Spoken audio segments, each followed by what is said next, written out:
లేవియకాండము 14వ అధ్యాయము. మరియు యాజకుడు అర్ధసేరు నూనెలో కొంచెము తీసి తన ఎడమ అరచేతిలో పోసుకొనవలెను. అప్పుడు యాజకుడు తన ఎడమ అరచేతిలోనున్న నూనెలో తన కుడిచేతి వ్రేలు ముంచి యెహోవా సన్నిధిని 7 మార్లు తన వ్రేలితో ఆ నూనెలో కొంచెము ప్రోక్షింపవలెను. యాజకుడు తన అరచేతిలోనున్న కొదువ నూనెలో కొంచెము తీసుకొని పవిత్రత పొందగోరు వాని కుడి చెవి కొన మీదను, వాని కుడిచేతి బొటనవ్రేలి మీదను, వాని కుడికాలి బొటనవ్రేలి మీదను ఉన్న అపరాధ పరిహారార్థ బలి పశువు యొక్క రక్తము మీద చమరవలెను. అప్పుడు యాజకుడు తన అరచేతిలోనున్న కొదువ నూనెను పవిత్రత పొందగోరు వాని తల మీద చమరవలెను. అట్లు యాజకుడు యెహోవా సన్నిధి వాని నిమిత్తము ప్రాయశ్చిత్తము చేయవలెను. అప్పుడు యాజకుడు పాపపరిహారార్థ బలి అర్పించి అపవిత్రత పోగొట్టుకొని పవిత్రత పొందగోరు వాని నిమిత్తము ప్రాయశ్చిత్తము చేసిన తరువాత వాడు దహనబలి పశువును వధింపవలెను. యాజకుడు దహనబలి ద్రవ్యమును నైవేద్యమును బలిపీఠము మీద అర్పింపవలెను. అట్లు యాజకుడు వాని నిమిత్తము ప్రాయశ్చిత్తము చేయగా వాడు పవిత్రుడగును. వాడు బీదవాడై పై చెప్పినదంతయు తేజాలని ఎడల తన నిమిత్తము ప్రాయశ్చిత్తము కలుగుటకై వాడు అల్లాడించుటకు అపరాధ పరిహారార్థ బలిగా ఒక గొర్రెపిల్లను, నైవేద్యముగా తూములో 10వ వంతు నూనెతో కలిసిన గోధుమ పిండిని, ఒక అర్ధసేరు నూనెను, వారికి దొరకగల 2 తెల్ల గువ్వలనే గాని 2 పావురపు పిల్లలనే గాని, అనగా పాప పరిహారార్థ బలిగా ఒకదానిని దహన బలిగా ఒకదానిని తీసుకొని రావలెను. వాడు పవిత్రత పొంది 8వ నాడు యెహోవా సన్నిధికి ప్రత్యక్షపు గుడారము యొక్క ద్వారమునకు యాజకుని యొద్దకు వాటిని తీసుకొని రావలెను. యాజకుడు అపరాధ పరిహారార్థ బలియగు గొర్రెపిల్లను, అర్ధసేరు నూనెను తీసుకొని అల్లాడించు అర్పణముగా యెహోవా సన్నిధిని వాటిని అల్లాడింపవలెను. అప్పుడతడు అపరాధ పరిహారార్థ బలియగు గొర్రెపిల్లను వధింపవలెను. యాజకుడు ఆ అపరాధ పరిహారార్థ బలి పశువు యొక్క రక్తములో కొంచెము తీసుకొని పవిత్రత పొందగోరు వాని కుడిచెవి కొన మీదను, వాని కుడి చేతి బొటనవ్రేలి మీదను, వాని కుడికాలి బొటనవ్రేలి మీదను దానిని చమరవలెను. మరియు యాజకుడు ఆ నూనెలో కొంచెము తన ఎడమ అరచేతిలో పోసుకొని తన ఎడమ చేతిలోనున్న ఆ నూనెలో కొంచెము తన కుడి వ్రేలితో యెహోవా సన్నిధిని 7 మార్లు ప్రోక్షింపవలెను. మరియు యాజకుడు తన అరచేతిలోనున్న నూనెలో కొంచెము పవిత్రత పొందగోరు వాని కుడిచెవి కొన మీదను, వాని కుడిచేతి బొటనవ్రేలి మీదను, వాని కుడికాలి బొటనవ్రేలి మీదను ఆ అపరాధ పరిహారార్థ బలి పశువు యొక్క రక్తమున్న చోటను వేయవలెను. యాజకుని అరచేతిలోనున్న కొదువ నూనెను అతడు పవిత్రత పొందగోరు వానికి యెహోవా సన్నిధిని ప్రాయశ్చిత్తము కలుగజేయుటకు వాని తల మీద పోయవలెను. అప్పుడు వానికి దొరకగల ఆ తెల్ల గువ్వలలోనే గాని పావురపు పిల్లలలోనే గాని ఒకదాని నర్పింపవలెను. తన నైవేద్యముగాక వాటిలో తనకు దొరకగల పాపపరిహారార్థ బలిగా ఒకదానిని దహన బలిగా ఒకదానిని అర్పింపవలెను. అట్లు యాజకుడు పవిత్రత పొందగోరు వాని నిమిత్తము యెహోవా సన్నిధిని ప్రాయశ్చిత్తము చేయవలెను. కుష్టుపొడ కలిగిన వాడు పవిత్రత పొందతగిన వాటిని సంపాదింపలేని ఎడల వాని విషయమైన విధి ఇదే. మరియు యెహోవా మోషే అహరోనులకు ఇలాగ సెలవిచ్చెను: నేను స్వాస్థ్యముగా మీకిచ్చుచున్న దేశమునకు మీరు వచ్చిన తరువాత మీ స్వాస్థ్యమైన దేశములోని ఏ ఇంటనైనను నేను కుష్టు పొడ కలుగజేసిన ఎడల ఆ ఇంటి యజమానుడు యాజకుని యొద్దకు వచ్చిన నా ఇంటిలో కుష్టుపొడ వంటిది నాకు కనబడినని అతనికి తెలియజెప్పవలెను. అప్పుడు ఆ ఇంటనున్నది యావత్తును అపవిత్రము కాకుండునట్లు యాజకుడు ఆ కుష్టుపొడను చూచుటకు రాక మునుపు అతడు ఆ ఇల్లు వట్టిదిగా చేయ నాజ్ఞాపింపవలెను. ఆ తరువాత యాజకుడు ఆ ఇల్లు చూచుటకై లోపలికి వెళ్లవలెను. అతడు పొడ చూచినప్పుడు ఆ పొడ ఇంటి గోడల యందు పచ్చదాళ్లుగానైనను ఎర్రదాళ్లుగానైనను ఉండు పల్లపు చారలు గలదై గోడకంటే పల్లముగా ఉండిన ఎడల యాజకుడు ఆ ఇంట నుండి ఇంటి వాకిటికి బయలు వెళ్లి ఆ ఇల్లు 7 దినములు మూసి ఉంచవలెను. 7వ నాడు యాజకుడు తిరిగి వచ్చి దానిని చూడవలెను. అప్పుడు ఆ పొడ ఇంటి గోడల యందు వ్యాపించినదైన ఎడల యాజకుని సెలవు చొప్పున ఆ పొడగల రాళ్లను ఊడదీసి ఊరి వెలుపలనున్న అపవిత్ర స్థలమున పారవేయవలెను. అప్పుడతడు ఆ ఇంటి లోపలను చుట్టూ గోడలను గీయింపవలెను. వారు గీసిన పెళ్లలను ఊరి వెలుపలనున్న అపవిత్ర స్థలమున పారబోసి వేరు రాళ్లను తీసుకొని ఆ రాళ్లకు ప్రతిగా చేర్పవలెను. అతడు వేరు అడసును తెప్పించి ఆ ఇంటి గోడకు పూయింపవలెను. అతడు ఆ రాళ్లను ఊడదీయించి ఇల్లు గీయించి దానికి అడసును పూయించిన తరువాత ఆ పొడ తిరిగి ఆ ఇంట బయలుపడిన ఎడల యాజకుడు వచ్చి దాని చూడవలెను. అప్పుడు ఆ పొడ ఆ ఇంట వ్యాపించిన ఎడల అది ఆ ఇంటిలో కొరుకుడు కుష్ఠము, అది అపవిత్రము. కాబట్టి అతడు ఆ ఇంటిని, దాని రాళ్లను, కర్రలను, సున్నమంతటిని పడగొట్టించి ఊరి వెలుపలనున్న అపవిత్ర స్థలమునకు వాటిని మోయించి పారబోయింపవలెను. మరియు ఆ ఇల్లు పాడు విడిచిన దినములన్నీయు దానిలో ప్రవేశించువాడు సాయంకాలము వరకు అపవిత్రుడగును. ఆ ఇంట పండుకొనువాడు తన బట్టలు ఉతుక్కుకొనవలెను. ఆ ఇంట భోజనము చేయువాడు తన బట్టలు ఉతుక్కుకొనవలెను. యాజకుడు వచ్చి లోపల ప్రవేశించి చూచునప్పుడు ఆ ఇంటికి అడుసు వేసిన తరువాత ఆ పొడ ఇంటిలో వ్యాపింపకపోయిన ఎడల పొడ బాగుపడిన గనుక ఆ ఇల్లు పవిత్రమని యాజకుడు నిర్ణయింపవలెను. ఆ ఇంటి కొరకు పాప పరిహారార్థ బలి అర్పించుటకు అతడు 2 పక్షులను, దేవదారు కర్రను, రక్తవర్ణపు నూలును, హిస్సోపును తీసుకొని పారునీటిపైన మంటి పాత్రలో ఆ పక్షులలో ఒకదానిని వధించి ఆ దేవదారు కర్రను, హిస్సోపును, రక్తవర్ణపు నూలును, సజీవమైన పక్షిని తీసుకొని వధింపబడిన పక్షి రక్తములోను పారు నీటిలో వాటిని ముంచి ఆ ఇంటి మీద 7 మార్లు ప్రోక్షింపవలెను.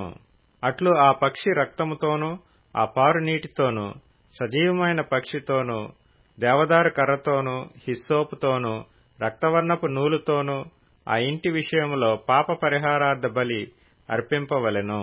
అప్పుడు సజీవమైన పక్షిని ఊరి వెలుపల నెగరవెడువవలెను. అట్లు అతడు ఆ ఇంటికి ప్రాయశ్చిత్తము చేయగా అది పవిత్రమగును. ప్రతి విధమైన కుష్టుపొడను గూర్చియు, బొబ్బను గూర్చియు, వస్త్రకుష్ఠమును గూర్చియు, వస్త్రమునకైనను ఇంటికైనను కలుగు కుష్ఠమును గూర్చియు, వాపును గూర్చియు, పక్కును గూర్చియు, నిగనిగలాడు మచ్చను గూర్చియు ఒకడు ఎప్పుడు అపవిత్రుడగునో ఎప్పుడు పవిత్రుడగునో తెలియజేయుటకు ఇది కుష్ఠమును గూర్చిన విధి. లేవియకాండము 15వ అధ్యాయము. మరియు యెహోవా మోషే అహరోనులకు ఈలాగు సెలవిచ్చెను. మీరు ఇశ్రాయేలీయులతో ఇట్లనుడి, ఒకని దేహమందు స్రావమున్న ఎడల ఆ స్రావము వలన వాడు అపవిత్రుడగును. వాని స్రావము కారినను కారకపోయినను ఆ దేహస్థితిని బట్టి వాడు అపవిత్రుడగును. ఆ స్రావము గలవాడు పండుకొను ప్రతి పరుపు అపవిత్రము. వాడు కూర్చుండు ప్రతి వస్తువు అపవిత్రము. వాని పరుపును ముట్టువాడు తన బట్టలు ఉదుకుకొని నీళ్లతో స్నానము చేసి సాయంకాలం వరకు అపవిత్రుడై యుండును. అట్టివాడు దేనిమీద కూర్చుండునో దానిమీద కూర్చుండువాడు తన బట్టలు ఉదుకుకొని నీళ్లతో స్నానము చేసి సాయంకాలం వరకు అపవిత్రుడై యుండును. స్రావము గల వాని దేహమును ముట్టువాడు తన బట్టలు ఉదుకుకొని నీళ్లతో స్నానము చేసి సాయంకాలం వరకు అపవిత్రుడై యుండును. స్రావము గలవాడు పవిత్రుని మీద ఉమ్మి వేసిన ఎడల వాడు తన బట్టలు ఉదుకుకొని నీళ్లతో స్నానము చేసి సాయంకాలం వరకు అపవిత్రుడై యుండును. స్రావము గలవాడు కూర్చుండు ప్రతి పల్లము అపవిత్రము. వాని క్రింద నుండిన ఏ వస్తువునైనను ముట్టు ప్రతివాడు సాయంకాలం వరకు అపవిత్రుడై యుండును. వాటిని మోయివాడు తన బట్టలు ఉదుకుకొని నీళ్లతో స్నానము చేసి సాయంకాలం వరకు అపవిత్రుడై యుండును. స్రావము గలవాడు నీళ్లతో చేతులు కడుగుకొనకయే ఎవని ముట్టునో వాడు తన బట్టలు ఉదుకుకొని స్నానము చేసి సాయంకాలం వరకు అపవిత్రుడై యుండును.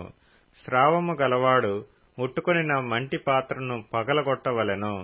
ప్రతి చెక్క పాత్రను నీళ్లతో కడగవలెను. కీర్తనల గ్రంథం 27వ కీర్తన. యెహోవా, నేను కంఠధ్వని ఎత్తి నిన్ను ప్రార్థించున్నప్పుడు నా మనవి ఆలకింపుము. కరుణతో నాకుత్తరమిమ్ము. నా సన్నిధి వెదకుడని నీవు సెలవీయగా, యెహోవా నీ సన్నిధిని నేను వెదకెదనని నా హృదయము నీతో అనెను. నీ ముఖమును నాకు దాచకుము, కోపము చేత నీ సేవకుని తోలివేయకుము. నా సహాయుడవు నీవే, రక్షణకర్తవగు దేవా, నన్ను దిగనాడకుము, నన్ను విడవకుము. నా తల్లిదండ్రులు నన్ను విడిచినను యెహోవా నన్ను చేరదీయును. యెహోవా నీ మార్గమును నాకు బోధింపుము. నా కొరకు పొంచియున్న వారిని చూచి సరళమైన మార్గమున నన్ను నడిపింపుము. అబద్ధ సాక్షులను క్రూరత్వము వెళ్లగ్రక్కువారును నా మీదికి లేచియున్నారు. నా విరోధుల ఇచ్చకు నన్ను అప్పగింపకుము. సజీవుల దేశమున నేను యెహోవా దయను పొందుదునన్న నమ్మకము నాకు లేని యెడల నేను ఏమవుదును? యెహోవా నా కొరకు కనిపెట్టుకొని యుండుము.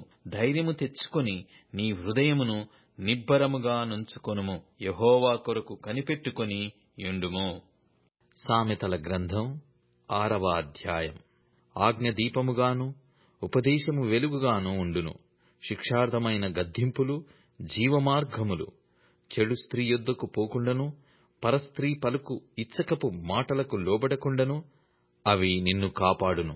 దాని చెక్కదనమందు నీ హృదయములో ఆశపడకుము. అది తన కనురెప్పలను చికిలించి నిన్ను లోపర్చుకొన నీయకుము. వేశ్యా సాంగత్యము చేయువానికి రొట్టె తునుక మాత్రము మిగిలియుండును. మగనాలు మిక్కిలి విలువగల ప్రాణమును వేటాడును. మార్కు సువార్త 5వ అధ్యాయం.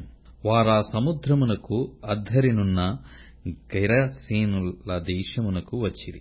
ఆయన దోణి దిగగానే అపవిత్రాత్మ పట్టినవాడొకడు సమాధులలో నుండి వచ్చి ఆయనకెదురుపడెను. వాడు సమాధులలో వాసము చేసిడివాడు. సంకెళ్లతోనైనను ఎవడునూ వాని బంధింపలేకపోయెను.